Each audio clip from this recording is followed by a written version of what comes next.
बिस्मिल्लाहिर्रहमानिर्रहीम।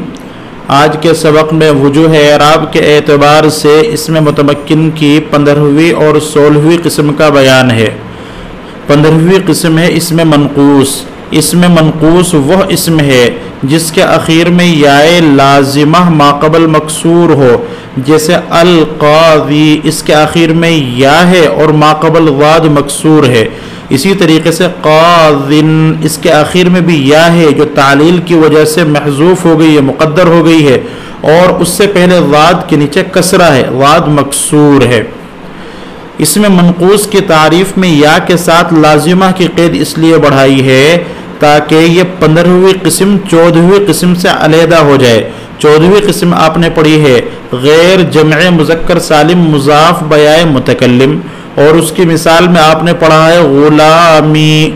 देखिए गुलामी के आखिर में भी या है और उस या का माक़बल भी मकसूर है, और अल क़ाज़ी इसके आखिर में भी या है और इस या का माक़बल भी मकसूर है, लेकिन दोनों की या में फ़र्क है। गुलामी की जो या है वो आरिज़ है, वो लगाई गई है, मुज़ाफ़ इलैह की हैसियत से मौजूद है, जबकि क़ाज़ी की जो या है वो आरिज़ नहीं है बल्कि याए लाजिमा है। तो इसीलिए या के साथ लाजिमा की क़ैद बढ़ाकर इसमें मनकूस को 14वीं किस्म से यानी गैर जमअ मुज़क्कर सालिम मुज़ाफ बयाए मुतकल्लिम से अलहदा कर दिया है।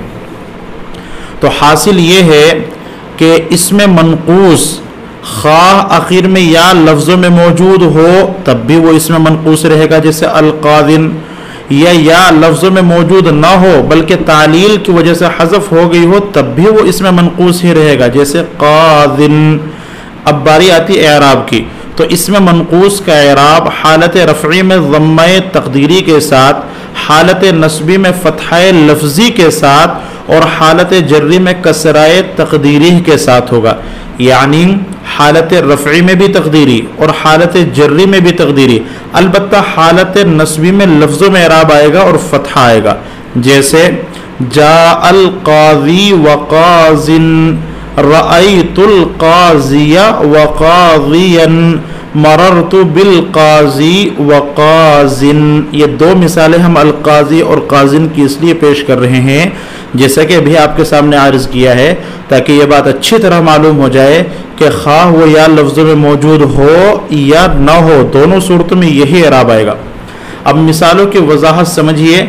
जाअल क़ाज़ी व क़ाज़िन, इस मिसाल में अल क़ाज़ी और क़ाज़िन हालत रफ़ई में है और इनका एराब ज़म्मे तक़दीरी के साथ हो रहा है, चूँकि अल क़ाज़ी असल में अल क़ाज़ियु था, सरफ़ी क़वाइद की वजह से तालील की गई है और अल क़ाज़ी हो गया तो गोया ज़म्म मुक़द्दर है। और क़ाज़िन भी चूँकि हालत रफ़ई में है फ़ाइल होने की वजह से, तो ये असल में क़ाज़ियुन था, सरफ़ी क़वाइद की वजह से चूँकि तालील की गई है और या को हज़फ कर दिया गया। तालील किस तरह हुई है? इल्मुस्सिग़ा में जब तालील के क़वाइद आएंगे तो बख़ूबी आप हज़रात को मालूम हो जाएगा। हालत नस्बी की मिसाल रअयतुल क़ाज़िया व क़ाज़ियन। देखिए इस मिसाल में अल क़ाज़िया ये हालत नस्बी में है मफ़ऊल बिही होने की वजह से, और इसका नस्ब ये फ़तह के ज़रिए हो रहा है, वो फ़तह लफ्ज़ों में मौजूद है, इसी को कहते हैं फ़तह लफ्ज़ी। इसी तरीके से क़ाज़ियन ये भी हालत नस्बी में है मफ़ऊल बिही होने की वजह से, और इसका नस्ब ये फ़तह लफ्ज़ी के ज़रिए हो रहा है। मररतु बिल क़ाज़ी व क़ाज़िन, इस मिसाल में अल क़ाज़ी और क़ाज़िन हालत जर्री में है बा हर्फ़ जर का मजरूर होने की वजह से, और अल क़ाज़ी पर जो एराब है वो कसरे तक़दीरी है क्योंकि असल में था अल क़ाज़ी, और क़ाज़िन भी असल में था क़ाज़ियिन, दोनों में तालील हुई है और दोनों का कसरा मुक़द्दर हो गया है। इसीलिए कहेंगे कि इसमें मनकूस का एराब हालत रफ़ई में ज़म्मा तक़दीरी के साथ, हालत नस्बी में फ़तह लफ्ज़ी के साथ और हालत जर्री में कसराए तक़दीरी के साथ होगा। देखिए इबारत देख लीजिए। 5 इसमें मनकूस, 15वीं किस्म इसमें मनकूस है। वहाँ इसमें के आखिरश याए माक़बल मकसूर बाशद, और ये वो इसम है जिसके आखिर में याए माक़बल मकसूर हो। साहिब नहमीन ने लाजिमा की क़ैद नहीं बढ़ाई है, लेकिन आप उसको बढ़ाएं ताकि ये 15वीं किस्म 14वीं किस्म से मुमताज़ हो जाए। और ये वो इसम है जिसके आखिर में याए लाजिमा माक़बल मकसूर हो, चूँ काजी जैसे अल काजी। रफ़ाश बतक़दीर ज़म्मा बाशद, इसका रफ़ा ज़म्मे की तकदीर के साथ होता है।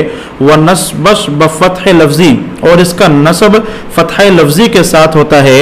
व जर्रश बतक़दीर कसरा, और इसका जर कसरे की तकदीर के साथ होता है। चूँ जैसे जा अल काज़ी व रअयतुल काज़िया व मररतु बिल काज़ी। यहाँ तक ये 15वीं किस्म का बयान है। 16वीं किस्म है जमअ मुज़क्कर सालिम मुज़ाफ़ बयाए मुतकल्लिम, यानी वो जमअ मुज़क्कर सालिम जिसको याए मुतकल्लिम की तरफ मुज़ाफ़ बना दिया गया हो। जैसे मुस्लिमुन की जमअ मुज़क्कर सालिम है मुस्लिमूना। जब आप मुस्लिमूना को याए मुतकल्लिम की तरफ मुज़ाफ़ बनाएंगे तो इसके ऊपर क्या एराब आएगा? वैसे तो आपने जमअ मुज़क्कर सालिम का एराब पढ़ लिया है कि जमअ मुज़क्कर सालिम का एराब होगा हालत रफ़ई में वाव के साथ, हालत नस्बी और जर्री में याए माक़बल मकसूर के साथ। लेकिन जब हम जमअ मुज़क्कर सालिम को याए मुतकल्लिम की तरफ मुज़ाफ़ करेंगे तो उस वक्त इसका ये एराब नहीं होगा। फिर क्या एराब होगा? ये 16वीं किस्म उसी का एराब बयान करने के लिए है। तो जमअ मुज़क्कर सालिम मुज़ाफ़ बयाए मुतकल्लिम, वो जमअ मुज़क्कर सालिम जिसको हम याए मुतकल्लिम की तरफ मुज़ाफ़ बनाएं। जैसे मुस्लिमूना ये जमअ मुज़क्कर सालिम है, जब हम इसको याए मुतकल्लिम की तरफ मुज़ाफ़ बनाएंगे तो क्या एराब होगा?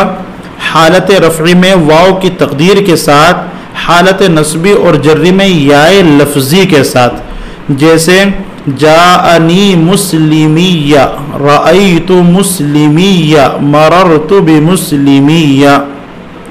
ये तीनों हालतों में एक ही तरह का नजर आ रहा है, मुस्लिमिया मुस्लिमिया मुस्लिमिया। जाअनी मुस्लिमिया या हाउलाई मुस्लिमिया, दोनों मिसालें आप ले सकते हैं। रअयतु मुस्लिमिया, मररतु बिमुस्लिमिया। अब देखिए हाउलाई मुस्लिमिया में मुस्लिमिया हालत रफ़ई में है खबर होने की वजह से। जब ये खबर है तो हालत रफ़ई में है और इसका एराब वाव की तकदीर के साथ हो रहा है, चूँकि असल में ये मुस्लिमूया था। इल्मुस्सीगा में मुअत्तल के क़वाइद में कायदा नंबर 14 सय्यिदुन और मर्ज़ियुन का कायदा, वही कायदा इसके अंदर जारी हुआ है, जिसका हासिल ये है कि वाव और या गैर मुबदल गैर मुल्हक़ में जमा हो जाएं और पहला साकिन हो तो वाव को या से बदलकर या का या में इदगाम कर देते हैं। इस कायदे को लिख लीजिए और याद कर लीजिए। जब ये कायदा आपको समझ में आ जाए तो फिर तालील करेंगे यहाँ पर कि मुस्लिमी या हालत रफ़ई में जब ये होगा तो ये हालत रफ़ई में होने के बाद मुस्लिमू या इसकी असल निकालेंगे। तो मुस्लिमू या वाव और या एक कलिमे में वाव और या जमा हो गए और इनमें से कोई भी बदला हुआ नहीं है, यह मुल्हक़ में भी नहीं है। ये क़ैदे छोड़ दीजिए।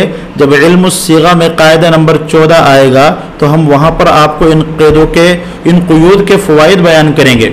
क्या फ़ायदा है किस क़ैद का? अभी तो उतना ही समझ लीजिए कि वाव और या जमा हो गए और पहला साकिन है, यानी वाव पहला है, पहला साकिन है, लिहाजा वाव को या से बदलकर या का या में इदगाम कर दिया, मुस्लिमुय्या हुआ। फिर या की मुनासिबत में मीम के ज़म्मे को कसरे से बदल दिया, मुस्लिमिया हो गया।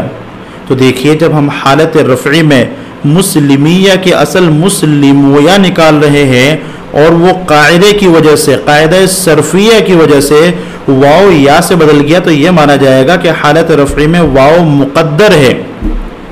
लेकिन हालत नस्बी और हालत जर्री में जो हम असल निकालेंगे, यानी रअयतु मुस्लिमिया, इसकी असल है मुस्लिमिया, मुस्लिमिया। चूँकि रअयतु मुस्लिमिया में अगर हम इजाफत ना करें, बग़ैर इजाफत के इस्तेमाल करें तो होगा रअयतु मुस्लिमीना। अब इसी मुस्लिमीना की जब आप या की तरफ इजाफत करेंगे तो नून इजाफत की वजह से गिर गया। जब नून इजाफत की वजह से गिरा तो बाकी रहा मुस्लिमिया। तो खाली दो या जमा हो गए, एक या का दूसरी या में इदगाम कर दिया, खाली इतना काम हुआ है, या को बदला नहीं है, लिहाजा या लफ्ज़ों में मौजूद है। जब या लफ्ज़ में मौजूद हैं तो हम ये कहेंगे कि रअयतु मुस्लिमिया में मुस्लिमिया का एराब या लफ्ज़ी के साथ हो रहा है। यह हालत जर्री में है कि मररतु बिमुस्लिमिया, इसकी असल है मुस्लिमिया। चूँकि अगर आप बग़ैर इजाफत के कहेंगे तो इस तरह बोलेंगे मररतु बिमुस्लिमीना, तो मुस्लिमी नाम की जब आप या मुतकल्लिम की तरफ इजाफत करेंगे तो नून इजाफत की वजह से गिराएंगे और बोलेंगे मररतु बिमुस्लिमिया। तो जब ये मुस्लिमिया तो दो या एक साथ जमा हो गए और पहला साकिन है, लिहाजा या का या में इदगाम कर दिया। तो या का या में सिर्फ इदगाम किया, या को बदला नहीं है। और जब या को बदला नहीं है तो ये या लफ्ज़ों में मौजूद है, इसीलिए कहते हैं कि हालत जर्री में भी या लफ्ज़ी के साथ एराब होगा। हासिल कलाम ये है कि हाउलाई मुस्लिमिया, यहाँ तो वाव मुक़द्दर है क्योंकि असल में मुस्लिमूया था। जब मुस्लिमूया था कायदा सरफिया के तहत आपने वाव को बदल दिया तो वाव मुक़द्दर हो गया, लिहाजा बोलेंगे हालत रफ़ी में वाव की तकदीर के साथ। लेकिन रअयतु मुस्लिमिया मररतु बिमुस्लिमिया में चूँकि या लफ्ज़ में मौजूद है इसलिए बोलेंगे या लफ्ज़ी के साथ। इबारत देख लीजिए, शाज़दहुम जमअ मुज़क्कर सालिम मुज़ाफ़ बयाए मुतकल्लिम, 16वीं किस्म है जमअ मुज़क्कर सालिम मुज़ाफ़ बयाए मुतकल्लिम। चु मुस्लिमिया जैसे मुस्लिमिया, रफ़ाश बतक़दीर वाव बाशद, इसका रफ़ा वाव की तक़दीर के साथ होता है। व नसब व जर्रश बयाए माक़बल मकसूर, और इसका नसब और जर याए माक़बल मकसूर के साथ। चू हाउलाई मुस्लिमिया जैसे हाउलाई मुस्लिमिया के दर असल मुस्लिमूना या बूद, जो असल में मुस्लिमूना या था, यानी हालत रफ़ी की असल निकाल कर बता रहे हैं। नून ब इजाफत साक़िद शुद, नून इजाफत की वजह से साक़ित हो गया यानी गिर गया। वाव व या जमा शुदा बूदन, वाव और या दोनों जमा हो गए। व साबिक़ साकिन बूद, और पहला साकिन है। वाव रा बया बदल कर दंद, वयारा दरिया इदगाम कर दंद, लिहाजा वाव को या से बदलकर या का या में इदगाम कर दिया। मुस्लिमुया शुद, मुस्लिमुया हुआ। ज़म्मे मीम रा बकसरा बदल कर दंद, मीम के ज़म्मे को कसरे से बदल दिया बराए मुनासबत या की मुनासबत में। ये बात आप याद रखिए कि या का माक़बल अगर ज़म्मा हो तो या की मुनासबत में उस ज़म्मे को कसरे से बदलते हैं, लेकिन या का माक़बल अगर फ़तहा हो तो उस फ़तहे को बाकी रखते हैं, उसको नहीं बदलते हैं। वरअयतु मुस्लिमिया व मररतु बिमुस्लिमिया, यह अपनी असली हालत पर है। चूँकि रअयतु मुस्लिमिया और मररतु बिमुस्लिमिया में एराब या लफ्ज़ी के ज़रिए हो रहा है। ये 16 किस्म मुकम्मल हो गई। ये इल्म नहू की इंतहाई अहम बहस है। इसको इसी अंदाज में आप हज़रात अपनी कापियों में लिखें, तारीफ़ात भी अच्छी तरह याद करें, मिसालें भी अच्छी तरह याद करें, और ख़ास तौर पर अरबी किताबें या कुरान पाक की जब भी तिलावत करें तो इस बात का एहतमाम करें कि आप हज़रात के सामने कौन सा इसम मौरब आ रहा है और कौन इसम मबनी आ रहा है, और फिर इसमें मौरब में से वजूह एराब के एतबार से इसमें मुतमक्किन की 16 किस्मों में से किस किस्म में दाखिल करेंगे। जब आप हज़रात को तारीफ़ भी याद होंगी, मिसालें भी याद होंगी, तो पहचानना आसान हो जाएगा। शुरू में कुछ दुश्वारी होगी, लेकिन जब ये आदत बना लेंगे तो इंशाअल्लाह आसान हो जाएगा।